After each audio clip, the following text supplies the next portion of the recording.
Bonjour, c'est Claire-Lise. Et nous voilà sur l'analyse du conte de novembre. Ce conte qui est issu d'un enseignement amérindien, de femmes amérindiennes, qui nous a été transmis par un livre qui s'appelle Les 13 mères originelles et que nous utilisons dans ce podcast pour étudier les énergies des mois, de l'année et de notre vie en général et nous enseigner. Et finalement, on s'aperçoit que de suivre ce conte et cette dynamique, c'est un vrai chemin spirituel, une vraie voie spirituelle, qui est la voie du féminin sacré de la Terre. Et on voit combien, comme toute voie spirituelle, ça peut être assez exigeant, intense, et que ça nous demande de tenir une certaine discipline. Donc, bienvenue à ceux qui arrivent là, qui découvrent. Vous allez pouvoir reprendre l'année prochaine sur ce podcast les audios qui ont déjà été diffusés à votre rythme, selon les mois de l'année. Chaque année, chaque mois a une couleur. Et sur le podcast, vous verrez en début souvent, pas toujours, mais souvent en début de podcast, de couleur, il y a le conte et la couleur associée. Et ensuite, des approfondissements énergétiques et de connaissances de transmission. Et bravo à ceux qui suivent depuis janvier, qui ont réussi à tenir tout le podcast. Sachez que, à mon avis, vous n'êtes pas vraiment nombreux. Je connais, parce que certaines personnes me parlent à l'extérieur, en dehors des commentaires là, et me disaient en début d'année, c'est génial ce que tu fais, j'enregistre tout, et puis plusieurs ont lâché au plus dur, qui était juillet, août. Juillet, où il y avait énormément d'audio à intégrer, et août, où il y a eu tout d'un coup ce travail, ces exercices à faire pour intégrer.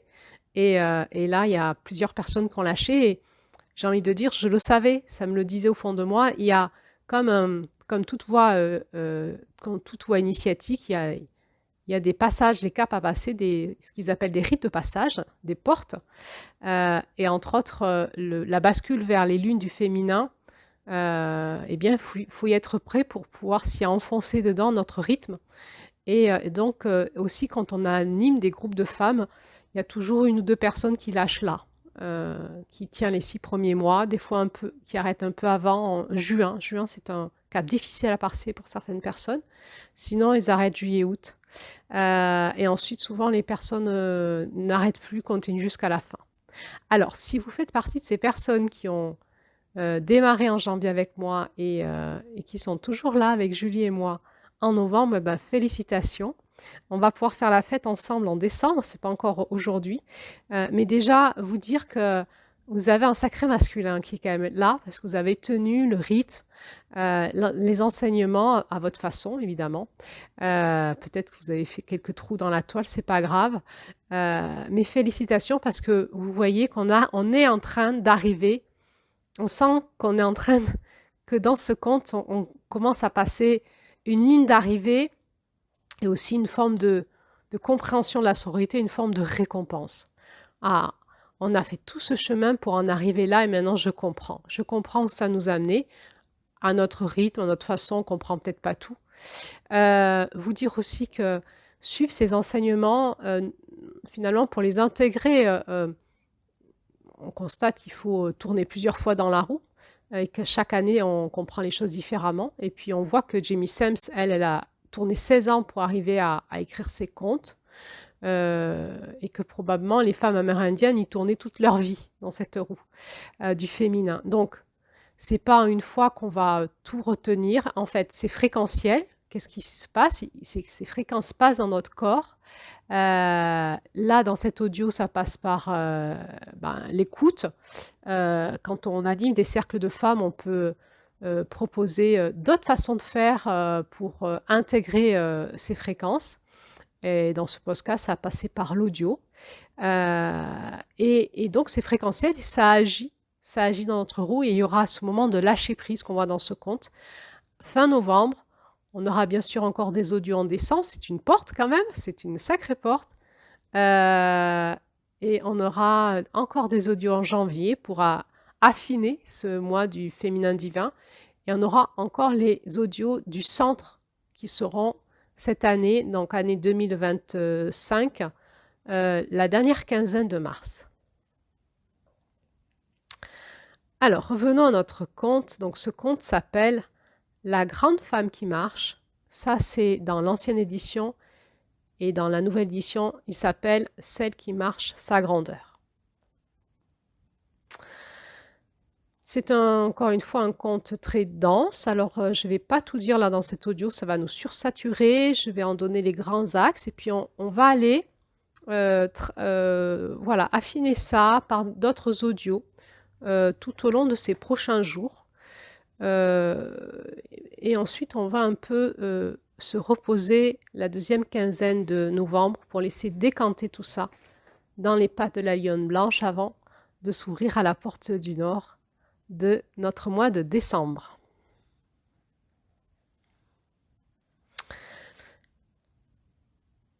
Alors, ce conte, son sous-titre, c'est Sur la piste de la vérité.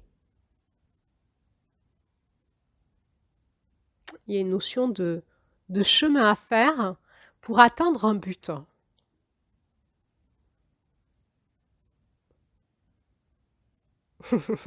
Ça me fait rire. Ça me fait rire. Parce qu'en fait, cette année, quand j'ai écouté le conte lu par Julie, et puis je prends des notes, en fait. Je prends des notes, j'écoute ce que me dit mon cœur, comment ça m'active à l'intérieur de moi, et je prends des notes. Et ça me disait, c'est le grand retournement. Je l'avais jamais vu comme ça jusqu'à aujourd'hui. C'est le grand retournement, en fait, c'est cette énergie. C'est-à-dire que on part comme ça en quête en début de compte. Et dans une efficacité, une impeccabilité, on s'est dit waouh, trop fort, trop fort. Et à la fin, on se fait retourner comme une crêpe. Et on dit oh, bam, va dans ton humilité. Va, regarde ton ombre là. Et apprends ça aux femmes. Un grand retournement. C'est le masculin qui a la conscience de la fréquence de la lumière blanche qui vient nous amener dans ce grand retournement. Tu crois savoir, c'est bien, bravo. Mais regarde aussi toute l'ombre que tu génères autour de toi en même temps. Bam! Et ça pue, hein. Ça pue avec la mouflette, ça pue par chez toi. Hein. C'est vraiment, waouh! Ça vient taper dans le cœur, dans la conscience de cet excès de masculin, tout d'un coup, qui peut vraiment puer autour de nous. On est puant pour les autres, quoi.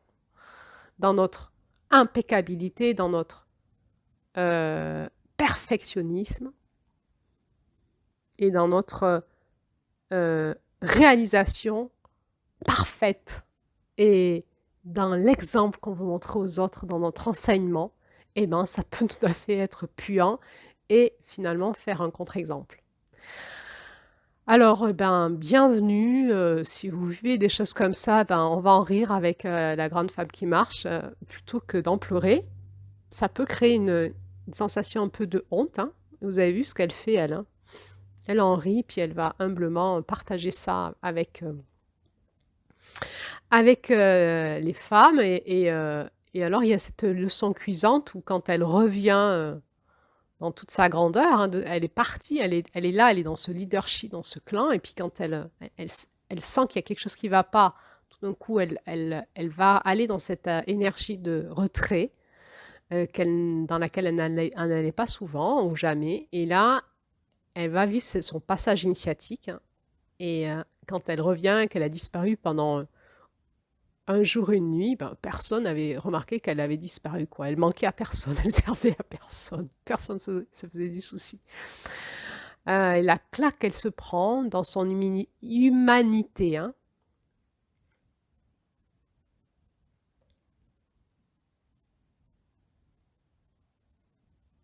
Alors, on sent hein, cette fréquence de la lumière blanche. Dans l'audio juste précédent, on en avait parlé. On sent hein, que c'est à la fois puissant, ça fait monter en puissance dans l'excellence, dans la précision, dans le détail, et à la fois c'est clinquant de vérité, de conscience, et c'est comme moi je dis la lumière du laser qui vient montrer notre ombre en permanence. personnellement, moi, ça, je le vis quand je suis reliée à la fréquence christique, qui le Christ, Jésus dit, hein, quand il parlait du Christ en lui, il disait, je suis la lumière et la vérité. Euh, Ô combien dans ma vie, c'est un maître, c'est mon maître initiatique intérieur, le Christ, qui me parle depuis que je suis toute petite. Et cette fréquence du laser, de la lumière blanche, je me la suis pris plus d'une fois. C'est très exigeant. Ça vient nous maintenir, nous garantir qu'on ne tombera pas dans la faille narcissique. Ça vient nous recaler, nous reclaquer, nous remettre dans le droit chemin et nous dire waouh, c'est très bien, mais regarde, il y a ça, il y a ça, il y a ça, il y a ça.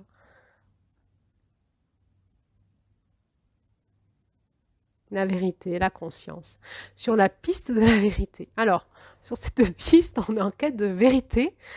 Et quand on arrive au bout de notre féminin, on a plongé à l'intérieur de nous en quête de vérité. Quand on arrive au bout, eh bien, on va trouver une vérité qui parfois va pas nous faire du bien à notre ego, à notre narcissisme, et va venir nous remettre dans le cœur. Et à la fois, c'est tellement doux, c'est tellement puissant tout ce que la lionne blanche lui dit. C'est tellement puissant, masculin. La lionne, hein, c'est le lion, hein, c'est quand même une énergie très masculine, mais plein de douceur, d'humilité, de consolation, et qui invite au lâcher-prise. Voilà. Eh bien, pour moi, cette lumière blanche, elle me ramène vraiment à ce que moi je connais de la puissance christique qui m'enseigne, qui est aussi une puissance d'amour, de consolation, de soutien.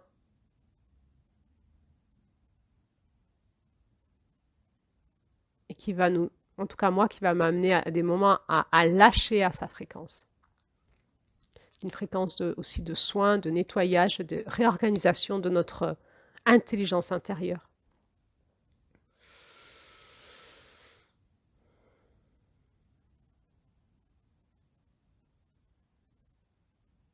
Tout d'un coup, quand on est en quête d'une vérité intérieure, qui est peut-être la nôtre, qui est peut-être la quête de des désirs de notre cœur, peut-être la quête de notre féminin sacré, et qu'on va se mettre en route et qu'on va comme ça s'honorer dans notre impeccabilité de posture, eh bien, probablement qu'au final, ce qu'on va trouver, c'est l'inverse de ce qu'on croyait, mais dans l'opposé complémentaire que l'amour va nous apporter pour nous ramener à notre centre et à cet équilibre pour être un être humain.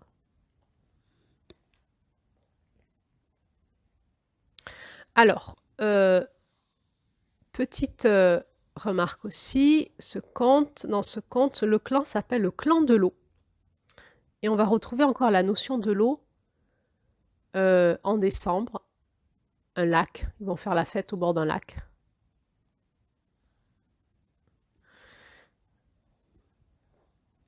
Il nous est beaucoup dit plusieurs fois que pour qu'on puisse, en tant que femme, incarner le féminin dans nos corps et dans notre vie, nous devons être en permanence reliés à l'élément eau et terre. Et à la terre, et prendre soin de boire, de s'hydrater, de nettoyer en nous.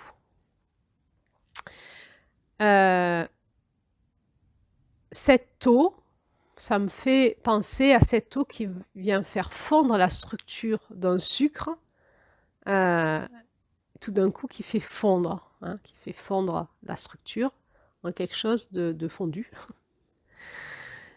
En novembre, il y a quelque chose qui va à la fois se structurer et à la fin se fondre dans l'eau pour nous amener dans la puissance de la médecine, de la sororité, qui est la médecine des femmes, en lien avec la terre, la lune, et entre elles, reliées à notre sang qui coule. Pour qu'on puisse accéder à cette conscience et cette expérience, il il va nous falloir tout ce masculin pour arriver à se structurer jusque dans cette impeccabilité et ensuite lâcher prise dans l'eau et se laisser fondre pour que cette eau aille par un processus mystérieux informer la terre et pour qu'on le devienne dans notre féminin profond, il va y avoir la conscience qui va s'éteindre et un jour nous allons le devenir, on ne sait pas pourquoi, comment ça s'est passé. Je vous ai souvent dit qu'il n'y avait pas de féminin sans masculin et ce mois de novembre nous invite tout d'un coup à monter en puissance dans notre féminin, dans notre masculin et ensuite à tout lâcher et en s'en remettre à l'esprit de la sororité qui est quelque chose, qui est un mystère qui nous dépasse, qui est le lien des femmes avec la terre, la lune et les rêves de l'humanité à faire passer sur la terre.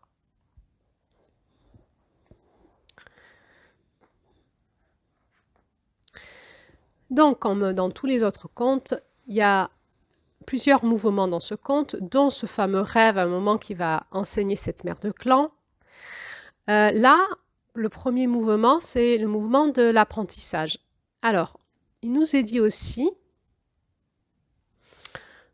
que c'est la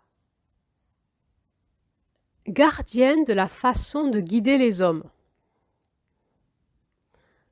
Alors, vous pouvez comme ça vous amuser en lisant le conte et à surligner les titres qu'on donne à cette mère.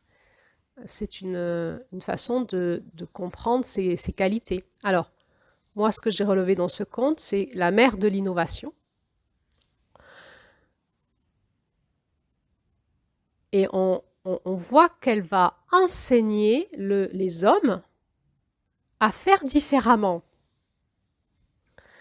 Et à faire différemment comment? En remettant du féminin. Elle va leur montrer en tant que femme que si ils acquièrent en plus de leur capacité du masculin des qualités du féminin, eh bien ils vont encore plus monter en puissance dans cette alliance. C'est vraiment le mois de l'alliance, de la réunification en nous de notre masculin et notre féminin.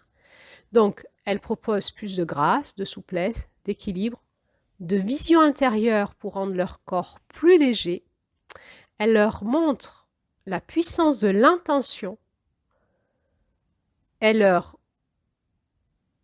montre l'importance de prendre soin du rythme du corps en mouvement.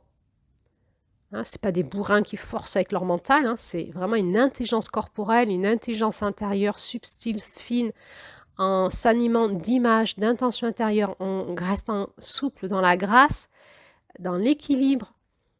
Et elle leur montre que juste en imaginant être je crois que c'est une gazelle qu'elle propose, ou un autre animal semblable, ça va vraiment rendre leur corps plus léger. Elle essaye de leur montrer la puissance de la pensée dans la matière. Et là, elle est vraiment dans essayer de leur donner des secrets du féminin. Hein. Et elle va leur amener à faire des exercices pour affiner leur nouveau savoir-faire. Donc, affiner, c'est vraiment très fin, c'est quelque chose de très féminin. Et elle va leur augmenter l'efficacité deux fois plus supérieure.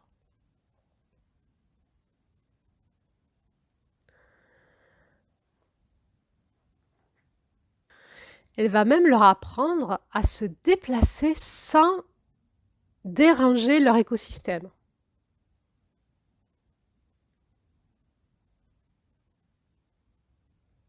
Alors on voit qu'il y a certains hommes qui se cabrent au début, qui disent comment ça, une femme nous enseigner, et ensuite ils vont être bluffés par son efficacité.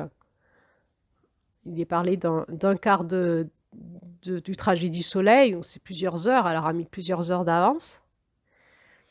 Et parce qu'elle leur prouve par son savoir-faire, son savoir-être et sa réalité dans la matière, elle ne leur enseigne pas que des paroles, elle le leur montre par l'exemple, alors ils la croient.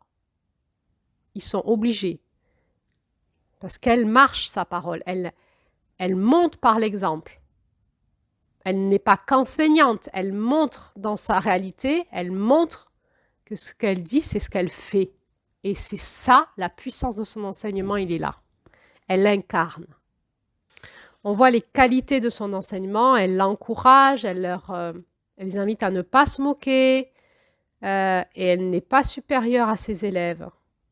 Et quand eux-mêmes, ils inventent des nouvelles façons de faire, qu'elle n'a pas forcément elle-même enseignées, alors elle se réjouit avec eux.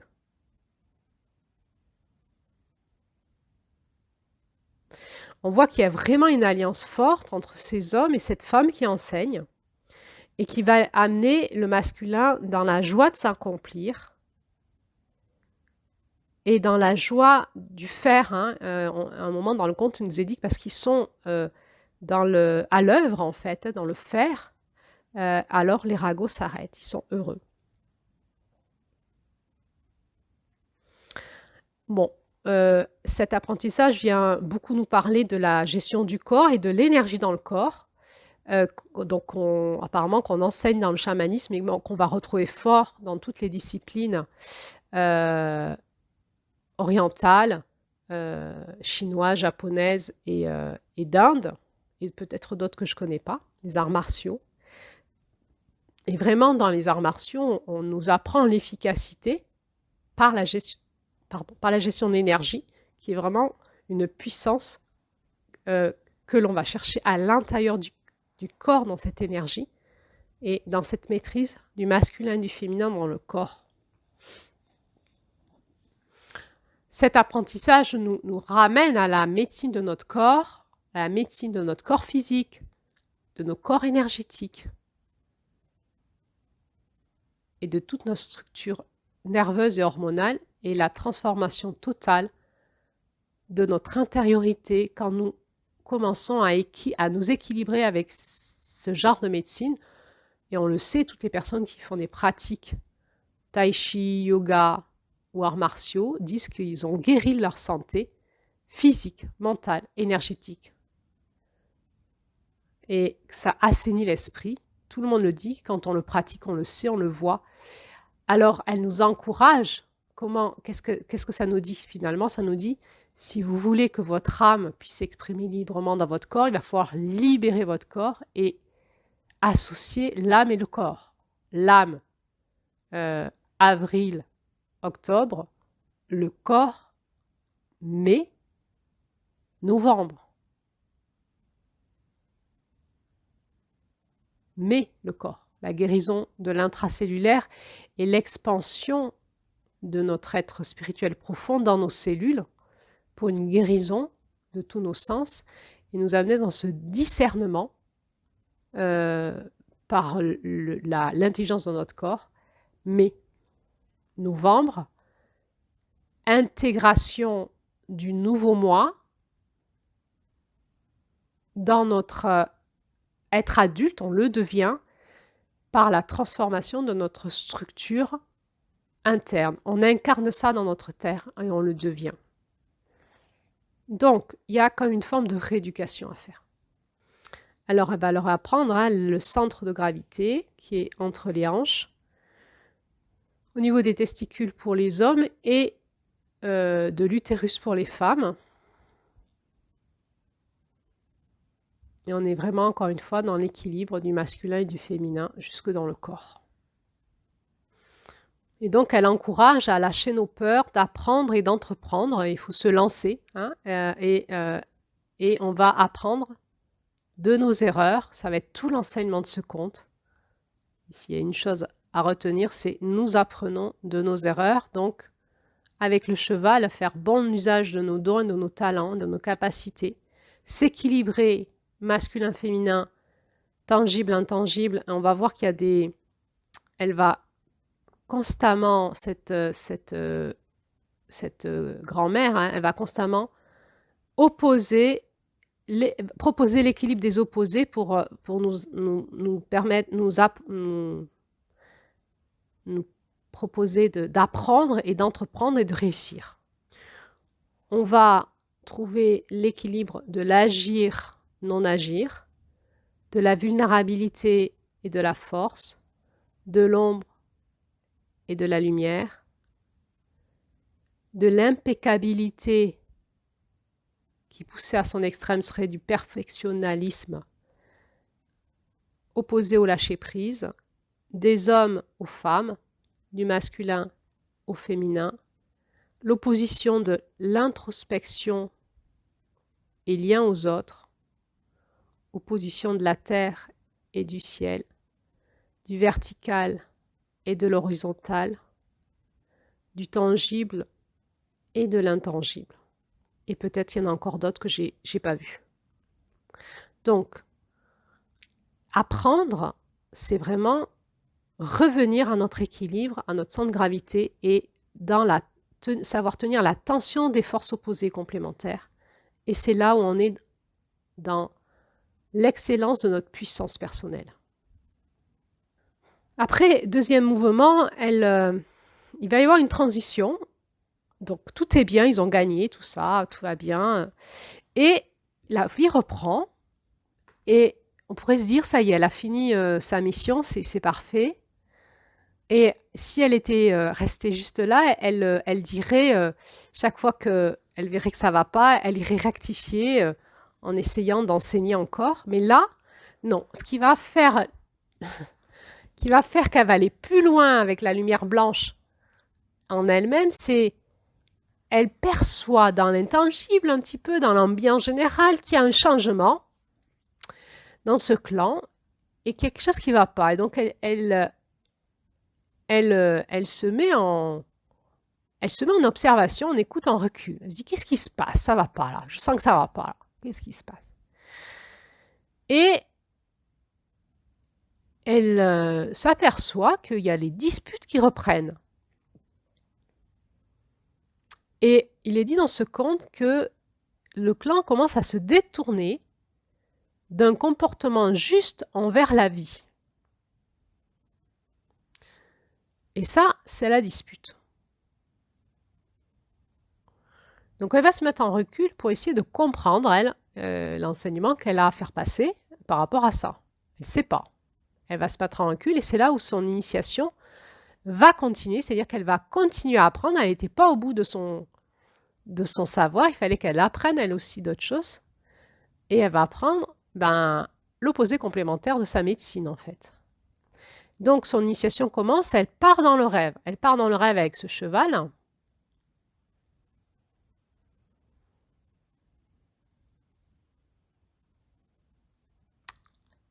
Et elle va vivre l'union et la fusion des corps énergétiques entre lui et le cheval. Dans le rêve.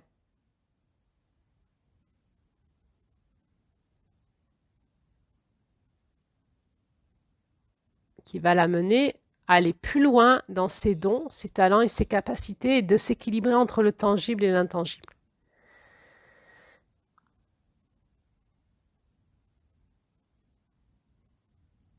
Et là, elle va rencontrer celle qu'elle rencontrait d'autres fois et qu'elle s'était donné la mission dans son impeccabilité de la regarder en face pour pas qu'elle se fasse bouffer par la lionne, elle la regardait en face et après elle déguerpissait avant que la lionne réagisse.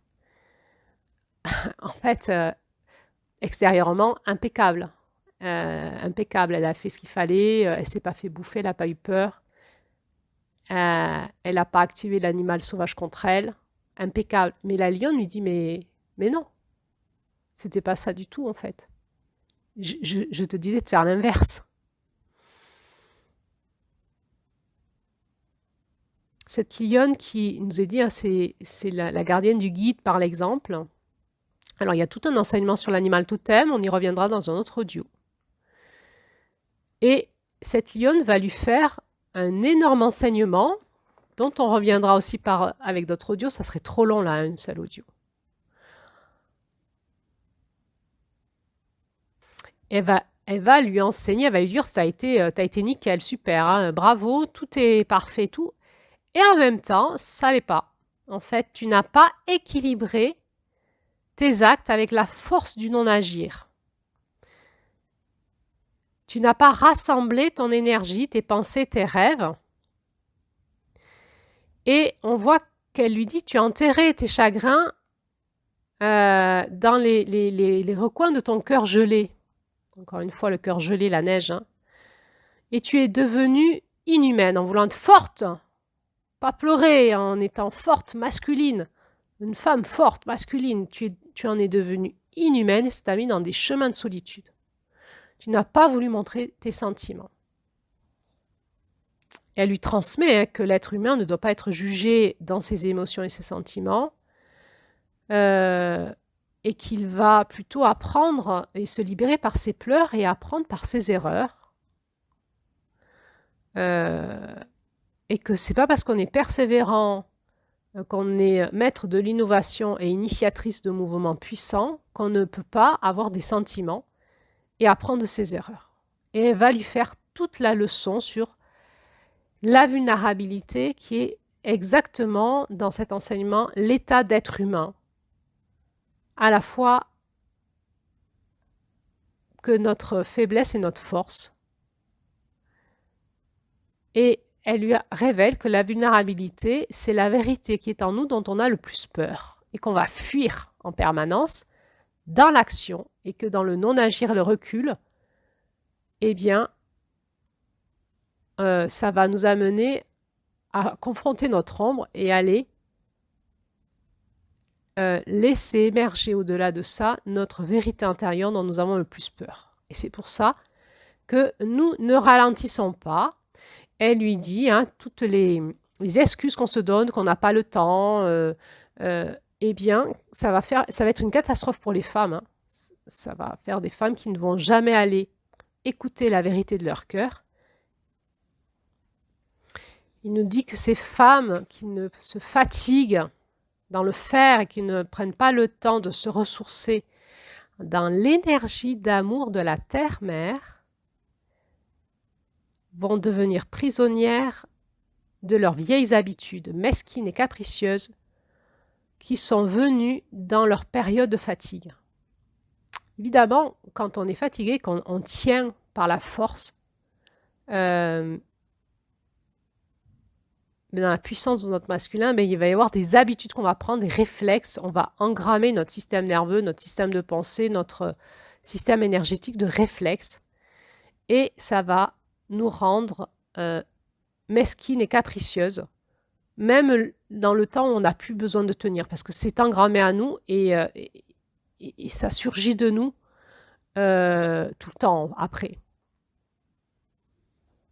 Et ça va créer des disputes. La femme qui se dispute, la femme querelleuse, une femme qui ne prend pas le temps d'aller se ressourcer dans la médecine du féminin. Alors elle va enseigner tout ce nouveau chemin, cette nouvelle médecine de la sororité. On en parlera dans un autre audio plus précisément. De toute beauté, on essaiera d'y rentrer dedans ensemble. Pour cela, si vous ne l'avez pas écouté, je trouve intéressant d'écouter en amont l'audio que j'ai fait sur le tissage de la toile de la sororité au mois d'octobre, qui nous présentait déjà, qui était une introduction à ce que nous allons voir aujourd'hui, enfin dans ce mois-ci.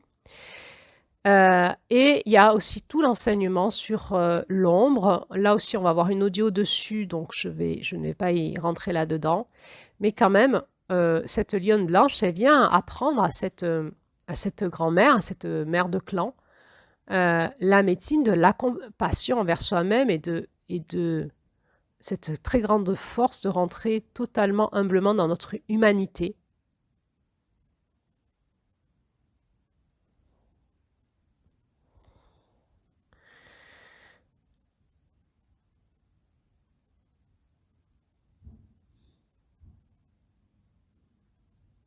Elle est sans pitié, elle est à la fois compassionnelle sans pitié. Elle lui propose de se secouer de sa honte. Hein. C'est pas la peine d'y rester dans ta honte. Secoue-toi ta honte. Sois bienveillante envers toi-même.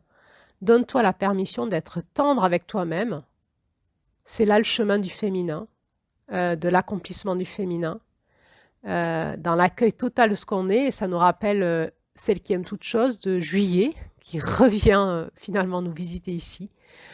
D'une autre façon, hein, compassion, acceptation de ce que tu es, totalement.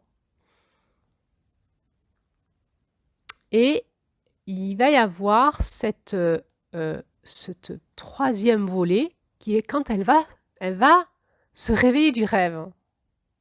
Elle va se réveiller du rêve et vous vous souvenez ce qui se passe? Comment elle se réveille du rêve? Eh bien, elle sent on lui lèche ses larmes. Et elle se réveille et pour de vrai, c'est plus un rêve, c'est vraiment la lionne qui est là. Et il y a ce passage dans la réalité. Et ça, pour moi, ça nous parle vraiment de quand le rêve passe dans la réalité. Eh ben, moi, d'expérience, des fois, je comprends pas. Je comprends pas comment c'est possible. Tout d'un coup, l'émerveillement. Mais c'est pour de vrai. Maintenant, c'est là pour de vrai. Oui. Et comment ça fait? Comment ça fait pour passer pour de vrai? On ne sait pas. C'est le mystère du féminin. C'est passé dans la terre, dans l'alimentaire, et c'est passé pour de vrai. Et un jour, c'est pour de vrai. C'est plus les rêves cachés du cœur.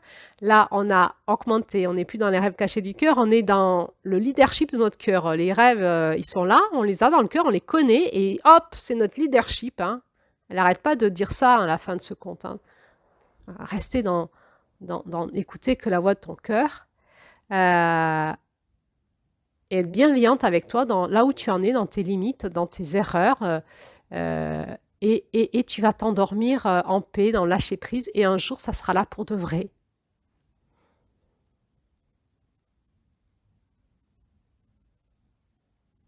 Alors, cette fin de conte est magnifique. Alors, en tout cas, là, on la voit dans ce repos, ce repos du guerrier. Elle dort dans les bras de son ennemi, en fait, hein, qui était son allié, après avoir traversé son ombre.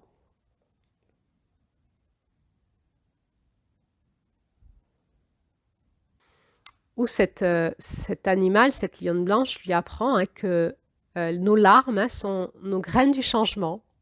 Et nos sentiments, nos larmes sont nos graines du changement. Et qu'il est bienvenu, je pense que vous savez tous de quoi je parle, quand tout d'un coup on lâche, on ne sait pas comment, pourquoi c'est maintenant, mais tout d'un coup ça lâche, on se met à pleurer. Et il y a quelque chose qui lâche dans nos structures, le sucre se met à fondre d'un coup, et que c'est bon, qu'on est soulagé, c'est fait, on a lâché prise. Notre sucre est en train de fondre dans l'eau et ça va passer dans la matière. Ces moments, je ne sais pas si ça vous est arrivé, moi ça m'est arrivé plusieurs fois, où moi je me reconnais beaucoup dans la grande femme qui marche, c'est un peu l'histoire de ma vie. C'est un peu, chaque année, ça vient me réaligner en me disant, t'en es où aujourd'hui Claire-Lise? Alors j'ai avancé, ce conte m'a beaucoup appris, enseigné et avancé, fait avancer, mais chaque année je me fais recaler aussi encore. Et il y avait ces moments dans ma vie où quand j'étais désespérée de ne pas arriver à faire passer dans la matière mon rêve, qui était peut-être juste une intention de guérison, de changement, et que tout d'un coup, alors toujours moi, ma médecine, c'est la prière, hein, je prie et je prie à haute voix et je dis j'y arrive pas et je me mets à pleurer. Et là, je rentre dans des émotions profondes. C'est tout mon cœur qui se met à trembler d'épuisement et de lâcher prise et d'émotions qui étaient complètement agglomérées probablement quelque part par là. Et j'ai un énorme chagrin. Mais je rentre dans un truc, je sais pas d'où ça sort. Je pleure. J'ai un chagrin. Un chagrin. Et après, c'est fini. Et après, hop, le rêve passe dans la réalité et je change. Et on le dit souvent, on dit il faut lâcher prise pour que ça s'accomplisse. Il y a un secret dans le lâcher prise qui est le secret de l'incarnation. Peut-être qu'on a fait ça aussi quand on s'est incarné en tant qu'âme, on a oublié un moment, puis un jour on s'est réveillé, on était un bébé quoi. Et on ne sait pas comment ça s'est passé, comment c'est passé du rêve à la réalité. Et ce lâcher prise, c'est vraiment l'enseignement de ce conte, c'est la transmutation du masculin au féminin. Ce pouvoir, on va essayer de l'étudier dans les autres audios un peu plus précisément, pour bien essayer de le comprendre et pouvoir nous donner accès à ce lâcher prise plus facilement, en tout cas dans la conscience. Alors, eh bien, elle va passer toute cette nuit et à se ressourcer hein, nerveusement. On sent vraiment la chaleur de ce corps de la lionne, cette tendresse, cette douceur, cet accompagnement qui est d'une grande beauté avec cet allié de pouvoir. Et on aura aussi un audio sur les alliés de pouvoir. Et puis, quand elle est prête, elle va se lever pour nouveau mouvement dans le conte. Elle va se lever pour retrouver les femmes et leur enseigner sa nouvelle médecine. Et là, elle va retrouver des alliés. En fait, elle ne s'était pas rendue compte que elle était les ennemis de ses femmes finalement. Elle était devenue dans son impeccabilité les ennemis de ses femmes. Et en revenant dans son humilité, elle va se retrouver elle va pouvoir enseigner ce nouveau chemin de la sororité. Et c'est ces mêmes femmes qui étaient très agacées par la grande femme qui marche parce qu'elle était un exemple qu'elle ne pouvait pas suivre en fait. Et bien c'est ces mêmes femmes qui étaient finalement ses ennemies, qui avaient de la rancœur, de l'agacement en elle-même, qui vont lui offrir des cadeaux pour l'honorer dans son rite de passage. C'est beau, hein? On voit qu'il y a une conversion dans ce conte de l'ennemi passe en ami, quelque chose qui est de la profonde réparation dans les zones de friction, de tension, d'opposition.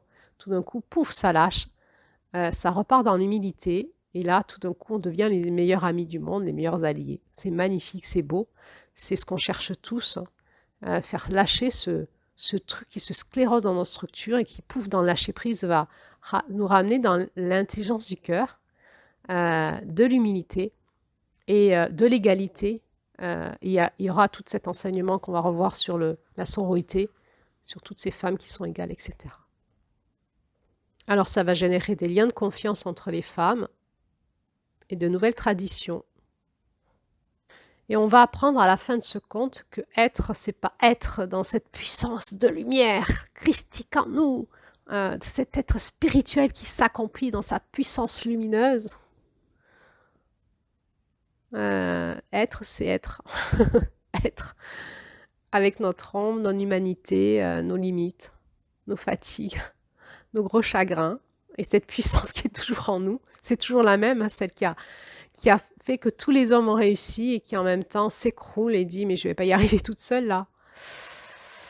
C'est être un être humain. C'est tout ça, c'est toute la beauté de l'interdépendance. On a la puissance, mais aussi on a besoin, dans notre limite, dans notre finitude, de la puissance des autres, de l'affection et de l'intelligence du cœur dans les relations. Et je vais finir cet audio en vous relisant la fin du conte. La grande femme qui marche s'émerveilla des changements qui se faisaient en elle, ainsi que de la force qu'elle trouvait dans la médecine de ses sœurs. En se révélant elle-même, elle avait involontairement gagné une grande famille et un système de soutien. En tant que mère de l'innovation, elle comprit que de nouvelles façons de vivre pouvaient créer de nouvelles traditions pour servir l'humanité entière. Elle chanta un chant de gratitude à la terre-mère et à la grand-mère lune, comprenant pour la première fois peut-être ce qu'était d'être un guide solide en même temps qu'une femme vulnérable. Maintenant, la grande femme qui marche écoute les voix de ses sœurs en train d'apprendre les leçons de marcher en s'exprimant soi. Elle écoute la voix de ses sœurs, c'est nous à mon avis, hein, en train d'apprendre les leçons de marcher en s'exprimant soi. Avec compassion, elle attend que certaines ralentissent et que d'autres lâchent leur peur et entreprennent les actions nécessaires pour prendre la responsabilité de leur vie. Son cœur reste ouvert et son esprit est maintenant empli de la tendre compassion qu'elle a appris à ressentir et qu'elle a acquise à travers les douloureuses leçons de son propre passage. Par l'exemple, la seule conquête qu'elle enseigne est la conquête de sa part d'ombre. Comme le Quetzal, elle fait signe à ses sœurs d'exprimer librement qui elles sont et de suivre les désirs de leur cœur en découvrant leur rêve intime à travers la force qu'elles trouvent dans leur retraite. La grande femme qui marche souffle partout à l'oreille des femmes que toutes les sœurs et la terre-mère sont disposées à nourrir.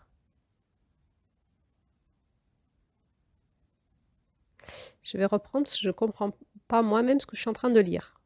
La grande femme qui marche souffle partout à l'oreille des femmes que toutes les sœurs et la terre-mère sont disposées à nourrir et à soutenir toute femme désireuse d'honorer son droit à être et qui en prend l'engagement vis-à-vis d'elle-même.